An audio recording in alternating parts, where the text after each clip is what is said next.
Hvernig hefur markaðssetningin á hinum íslenska bónda verið gegnum tíðina?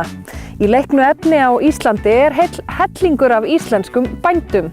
Það þessi gamli í börnum náttúrunnar, annar í bíódögum og nýjasta dæmið sennilega bræðurnir í hrútum.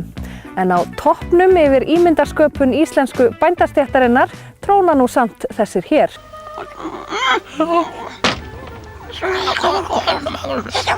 Við vorum nú bara sendir hingað í sveit sem börn. Þá var ekki nokkuð fæða hér, svo við fórum bara söður aftur. Þá voru pabbi og mamma flutt eitthvað í burtu. Við bara fórum hingað og verið hérna síðan. Þetta náttúrulega bilun. Ekki Magnús? Já, þegið. Það ekki bara í leiknu efni þar sem einföld og afmörkuð mynd af hinum íslenska bónda dregin fram. Þekktasti íslenski bóndinn jú þessi hér. Ekki eitthvað hérna.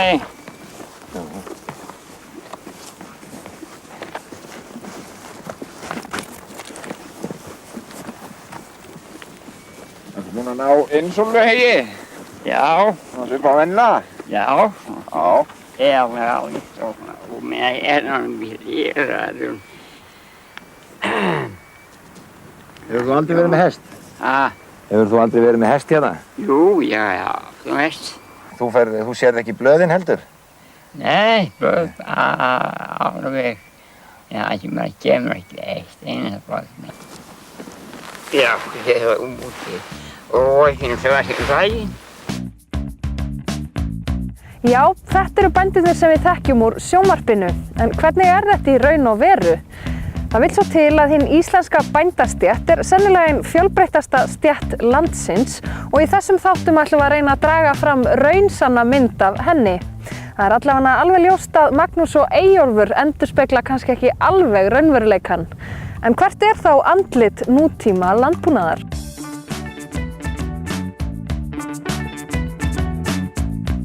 Ég ætlaði mér alltaf að verða bóndi. Það var alveg öruggt. Og hérna,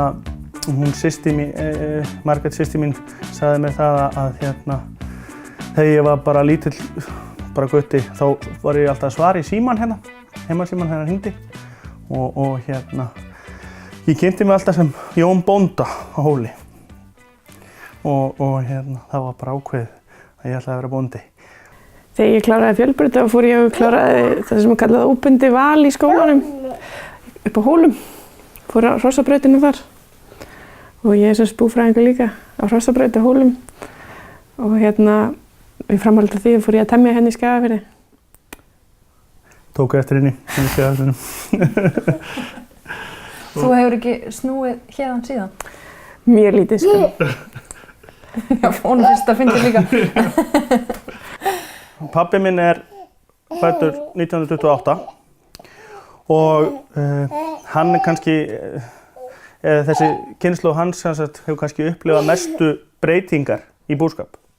Eins og til dæmis, hann upplifir alla flóruna frá því að handmjólka í torffjósi. Tekur alla breytingarnar. Svo sér hann það þegar við erum hér að byggja róbótafjós. Hann byggði náttúrulega sjálfur fjós sem var náttúrulega nýtt á sínum tíma. Já. Og hvernig líst honum á róbótafjós? Rosalega vel. Ja, hann mjög spenntur fyrir þessu.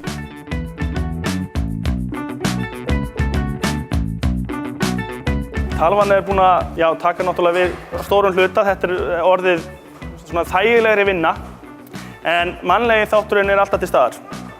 Þetta bara náttúrulega hjálpartæki fyrir bóndan, en ég verð alltaf að sinna eftirlitinu. Ef eitthvað kemur upp á, þá lætur hún mig vita, annarkvort á skilaboð í símann eða hringir í mig. En það ekki sagt að segja að ég búin að taka yfir, en þetta svona hjálpartæki. Myndar þetta einhverja fjarlægð milli bóndans og skepnunnar?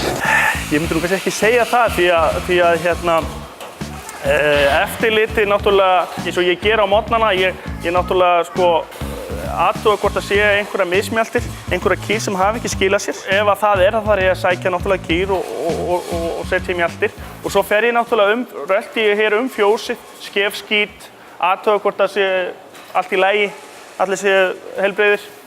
og þetta náttúrulega minnkar vinnuna en kannski ekki, eins og segi, þetta eru bara vinnir maður sem maður labbar hérna alltaf og Þú þarft ennþá að skafa skít? Já, ég þarf ennþá að skafa skít.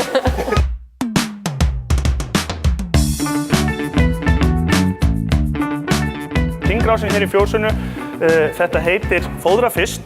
Ef að kýr liggur hér á legubás og vill fá sér að éta, þá þarf hún að fara hérna í gegnum einstefnuhlið sem er hér á endanum, fer svo að étur og svo þegar ef hún vill komast aftur á legubásana, þá þarf hún að fara hér í gegnum flokkunarhlið.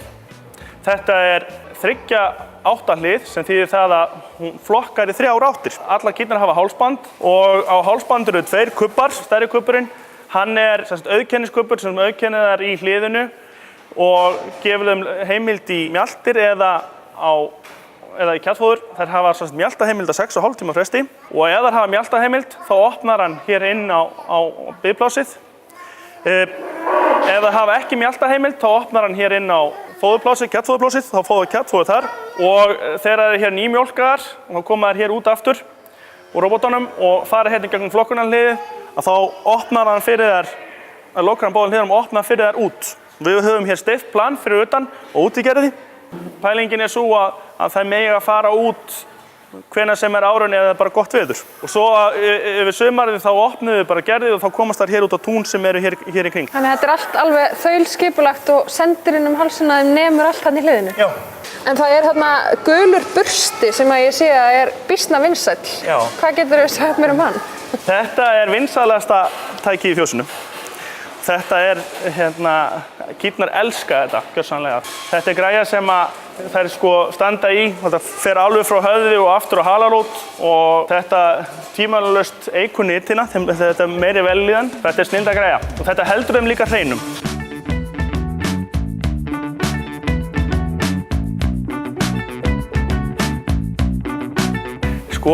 Mér hræddist þetta rosalega þegar ég byrjaði hérna fyrst.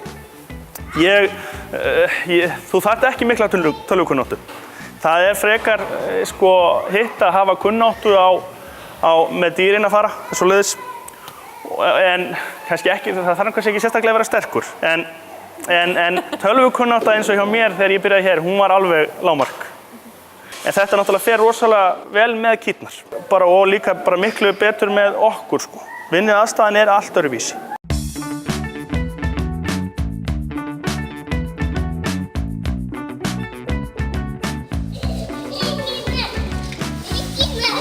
Þurfum við stundum að hjálpa pabbi ykkur og mömmu að vinna í sveitinni?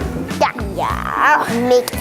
Flesta daga eftir að koma heim úr skólanum þá koma þeir með okkur í fjárhúsið og hjálpa til allavega að passa litla og svo eru þeir bara, þeim finnst skemmtilegt að moka skítinn í hesthúsinu og gefum hestunum að borða og gefum þeim að drekka. Nú sulla svolítið í leiðinni. Já, svo er eins og Ingimar, honum finnst gaman að hjálpa til í fjósinu, gefa hey, gefa kjattfóður kálfunum.